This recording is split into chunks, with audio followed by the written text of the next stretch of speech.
Olá, curioso ou curiosa do direito! Já parou para pensar no que acontece quando um conflito não se resolve na conversa? Pois é, quando a coisa aperta, a sociedade precisa de um sistema para colocar ordem na casa. E é exatamente sobre os pilares desse sistema que a gente vai conversar hoje, a teoria geral do processo. Olha só o nosso roteiro, a gente vai começar entendendo o poder que o Estado tem de dar a palavra final. Depois vamos explorar outros caminhos para resolver conflitos sem precisar de um juiz. Em seguida, vamos descobrir qual é a chave para ligar a máquina da justiça e o veículo que nos leva até uma decisão. Por fim, vamos dar uma olhada no mapa dessa jornada e, claro, testar tudo o que aprendemos. Então vamos começar pelo começo, né? Pelo pilar de tudo, a jurisdição. Esse nome pode parecer complicado, mas é basicamente o poder-dever do Estado de dizer o direito, de resolver as tretas e garantir que a lei seja cumprida para todo mundo. Como dizem os professores Wanbeer e Talamini, de uma forma bem direta, a jurisdição é quando o Estado entra em campo, tira as partes do confronto e aplica a regra do jogo que já está escrita na lei. Simples assim. Mas olha que interessante, a jurisdição não serve só para aplicar a lei, ela tem missões muito maiores. Ela busca acalmar os ânimos e trazer paz social. Ela educa as pessoas sobre o que é certo e errado e, no fim das contas, ela fortalece o nosso próprio Estado democrático. É muito mais do que só um carimbo num papel. E para entender como isso funciona na prática, tem duas palavrinhas mágicas: inércia e substitutividade.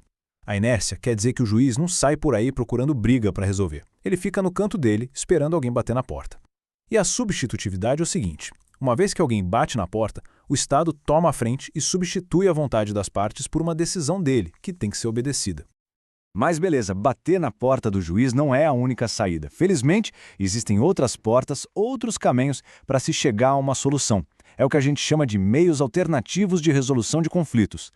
Se a gente olhar para a história, a forma como a gente lida com problemas evoluiu muito. A gente saiu da autotutela, que era a lei do mais forte, passou pela autocomposição, onde as pessoas começaram a conversar e fazer acordos, e chegamos na heterocomposição, que é quando um terceiro, de fora, resolve a questão. E a autocomposição é uma ferramenta poderosíssima. É quando as próprias partes, sozinhas, chegam a um acordo. Uma delas abre mão de algo, a outra cede um pouco e pronto, o conflito acaba sem precisar de um juiz para dar a martelada final. Agora, uma dúvida que sempre aparece: qual a diferença entre mediação e conciliação? Parece a mesma coisa, mas não é. Pensa assim, na conciliação, o conciliador é mais ativo, ele pode até dar umas sugestões de acordo. É ótimo para uma batida de carro, por exemplo. Já na mediação, o mediador é um facilitador da conversa. Ele ajuda as partes a se entenderem para que elas mesmas achem a solução.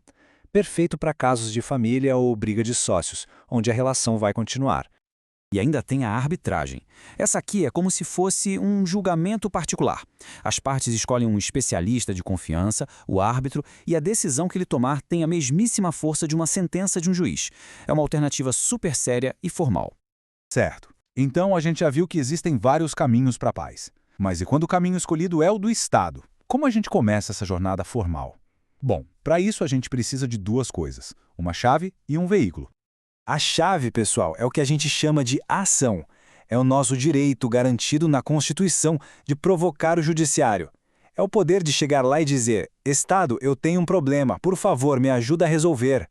E toda ação, para ser válida, precisa ter três ingredientes básicos: as partes, ou seja, quem processa e quem é processado, o pedido, que é de forma bem direta o que a pessoa quer, e a causa de pedir, que é a história por trás do pedido, os fatos e as leis que justificam aquilo.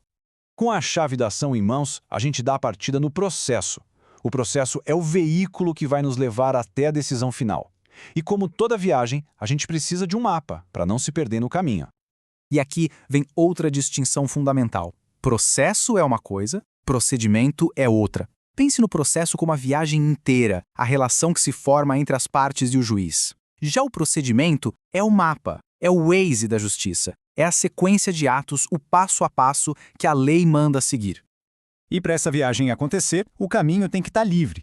Existem alguns sinais vermelhos que impedem o processo de avançar. Por exemplo, a litispendência. Não dá para ter dois processos iguais correndo ao mesmo tempo. A coisa julgada. Se o assunto já foi decidido de uma vez por todas, não se fala mais nisso. E o compromisso arbitral. Se as partes combinaram de ir para a arbitragem, o juiz tem que respeitar essa escolha. Ufa! Quanta informação, né? Mas agora chegou a hora da verdade. Vamos ver se ficou tudo claro com um teste rapidinho. Verdadeiro ou falso? Vamos lá? Primeira na tela. Pensem bem. Inércia quer dizer que o juiz tem iniciativa própria para começar um processo? E a resposta é falso. Isso mesmo. Lembre-se, o motor da justiça, em geral, precisa que alguém dê a partida. O juiz não age de ofício. Ele precisa ser provocado. Próxima pergunta. Essa é sobre aqueles outros caminhos para a paz. Na mediação, o mediador dá a solução? E a resposta também é falso. Essa é uma pegadinha clássica. O mediador é a ponte, ele facilita o diálogo. Quem pode eventualmente sugerir uma solução é o conciliador. São papéis diferentes. E com esse desafio, a gente chega ao final da nossa conversa de hoje. Espero que essa explicação tenha sido útil e que o teste tenha ajudado a dar aquela fortalecida nos estudos. Muito obrigado pela audiência e por dedicar um tempo para aprender aqui no Legalmente Curioso. E se estes resumos e os materiais estão ajudando nos estudos e houver o desejo de apoiar este trabalho, a ajuda é sempre muito bem-vinda. Qualquer contribuição já faz uma grande diferença e motiva a continuar. E para fechar, fica aqui uma provocação para a gente pensar.